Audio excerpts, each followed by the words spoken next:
नमस्ते दोस्तों, क्या हाल चाल है। Welcome back new video. आए अभी धुरवा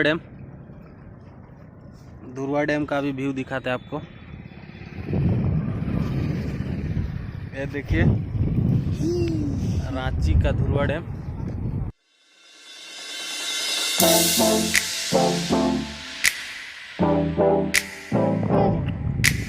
जहाँ तक देख सकते हैं वहाँ तक पानी ही पानी आपको दिखेगा।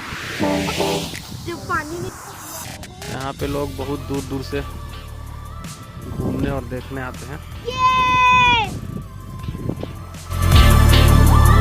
तो आप वहाँ पे देख सकते हैं, यहाँ पे मछली पालन होता है। यहाँ पे मछली पालन होता है।